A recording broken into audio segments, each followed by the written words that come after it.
ลังสิกลับบ้านครับผมให้เดินทางกลับไปน้องเอ้ยลมพายุแห้งอีกเลยครับ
โอ้ยแอร์เย็นโคตรครับ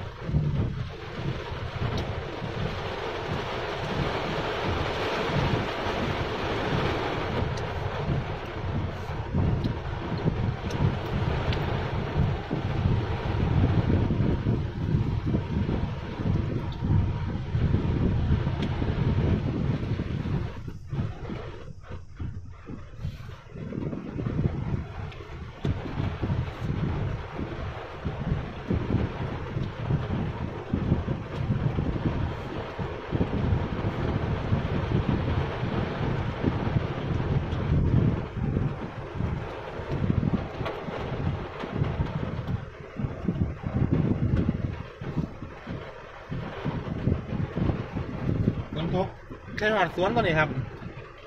อยู่สวนก็ยังมาตกเลยฝนตกมาจากทางด้านหลังผมครับผมยางแห้งเลย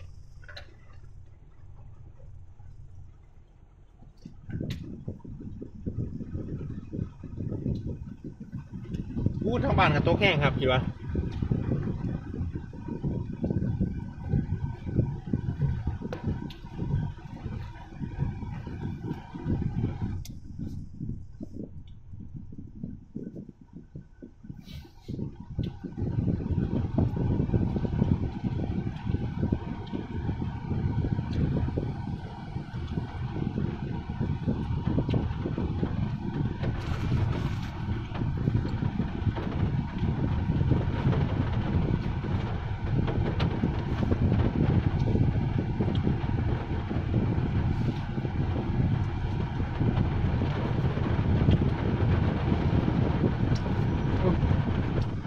บางชั้นมันนะ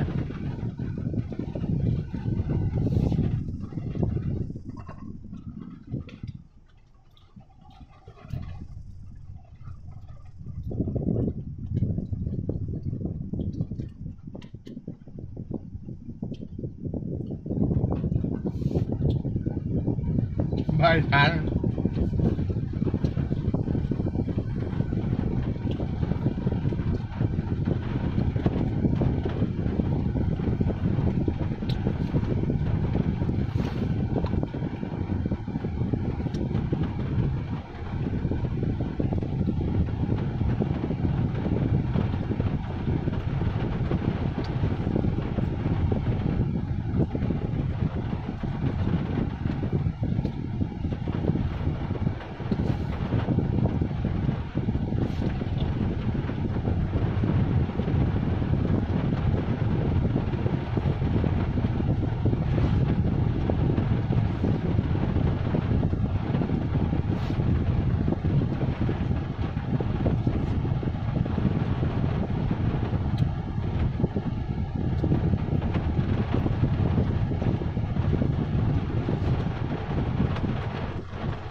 ริ่มแรงขึ้นมาเรื่อยๆครับผมไปเอาไปอยู่กำลังเดินทางกลับบ้านครับผม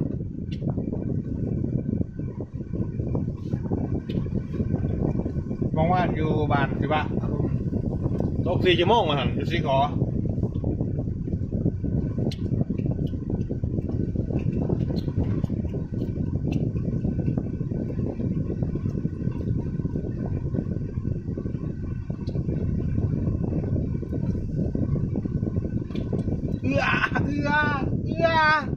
หลุมครับโอ้โอ้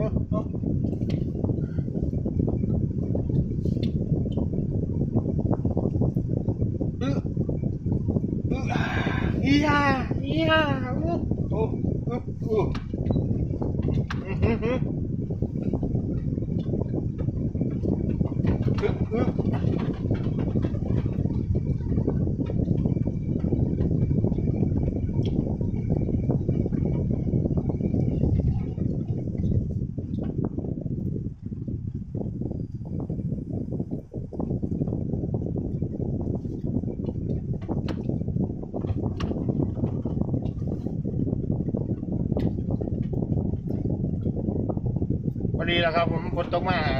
ความชื้นๆกับต้นไม้ครับมีความอุดมสมบูรณ์ครับผมต้นไม้ก็ดีเย็นไปดูรับซับน้ำปุ๋ยน้ำฝนครับ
ฝ่าห้องฝ่าเรือมครับผม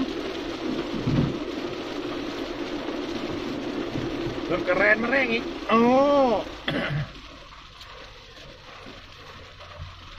เบิ่งมันโอ้ยรถพักอะไรแห้งครับพักเลยดี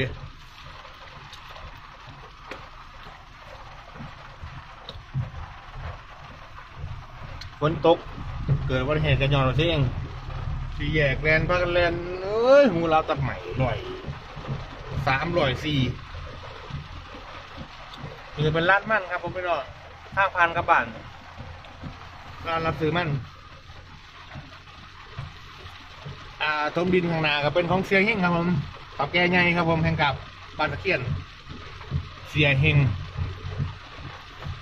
หรือว่าบ่าวเฮงครับผม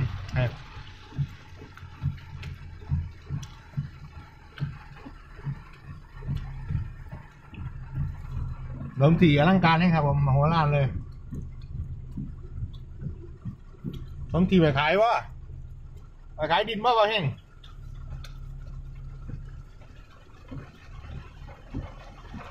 ทางก็เป็นสวนเกษตรครับผม ปัจจุบันบ้านตะเคียนนี่ก็ผ่านบ้านรุ่นไปก่อนครับบ้านรุ่นที่อยู่ด้านหน้าครับผมไปลอง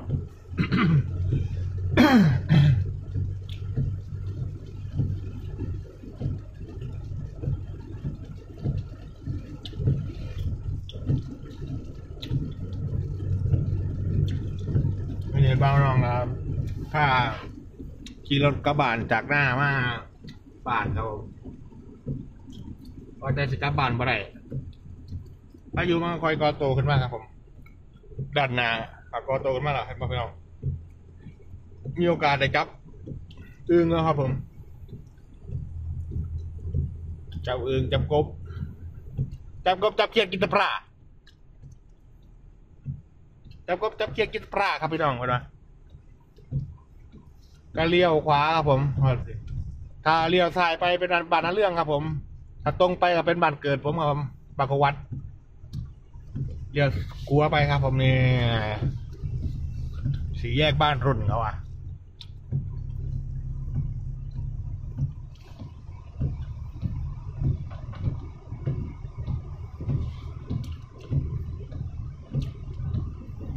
ต้องทักทายกันครับผม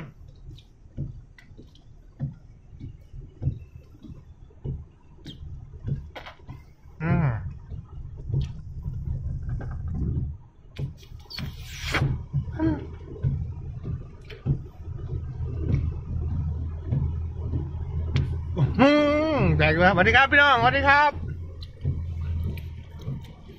ก่อนสะพานที่ให้มีสะพานข้ามสะพานไปแถวรูปที่2สวนกล้วยครับสวนกล้วย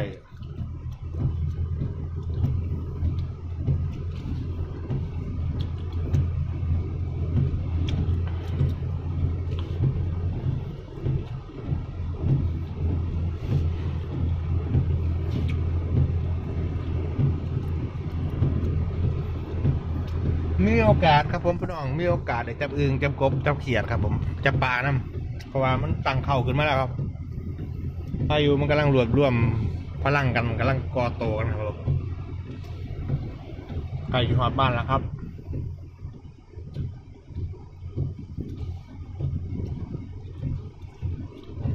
หอดบ้านตะเคียนแล้วครับพี่น้อง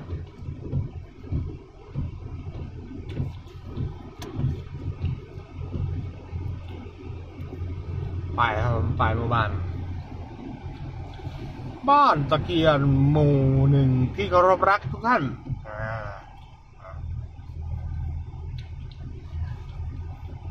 ครับผมไปสิวัดบ้านแล้วครับ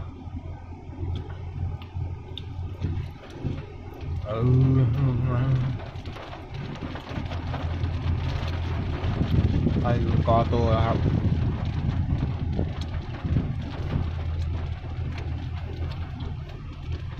เลี้ยวหัวกลับไปเลยครับผมเลี้ยวหัวกลับไปเลย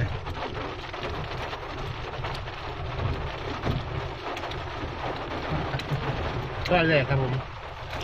บ้านตะเคียนครับ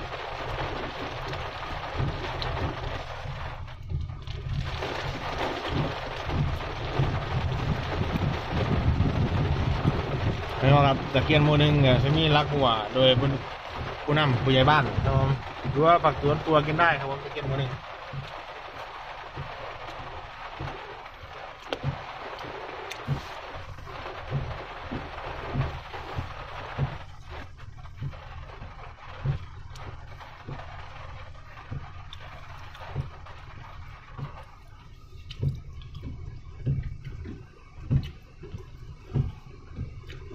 ถ้าเข้าไว้นาเราว่าจะไปวันครับผมพอดีเจอฝนก่อน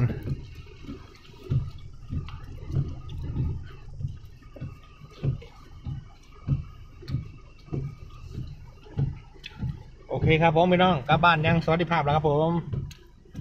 ขอบคุณครับสำหรับการติดตามครับผมขอบคุณเอฟซีทุกท่านนะครับผมทุกวันแข็งแรงกันทุกคนครับผม